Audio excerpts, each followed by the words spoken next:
61ാമത് പൂരം എക്സിബിഷന്റെ ഉദ്ഘാടനം മന്ത്രി കെ രാജൻ നിർവഹിച്ചു.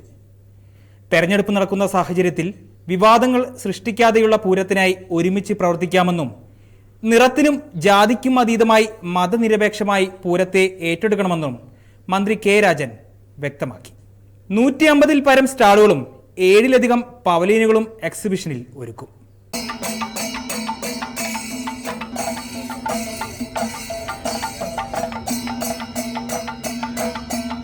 പൂരം കുറ്റമറ്റതായി മുന്നോട്ട് കൊണ്ടുപോകുന്നതിനുള്ള എല്ലാ നടപടികളും സ്വീകരിച്ചതായി മന്ത്രി കെ രാജൻ വ്യക്തമാക്കി. കഴിഞ്ഞ വർഷത്തെ പൂരത്തിന് സമാനമായി അംഗപരിമിതർക്കും സ്ത്രീകൾക്കും സുഗമമായി പൂരം കാണാനുള്ള സൗകര്യമൊരുക്കും. വിവാദങ്ങൾക്കു ശേഷം നടക്കുന്ന പൂരമായതിനാൽ പരമാവധി ആളുകളെ പങ്കെടുപ്പിക്കുമെന്നും ഏതെങ്കിലും നിറത്തിനോ ജാതിക്കോ വിട്ടുകൊടുക്കാതെ മതനിരപേക്ഷമായി പൂരം നടത്തുമെന്നും മന്ത്രി കൂട്ടിച്ചേർത്തു.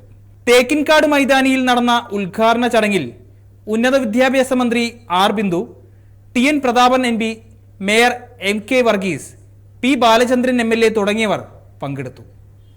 News desk G4U news.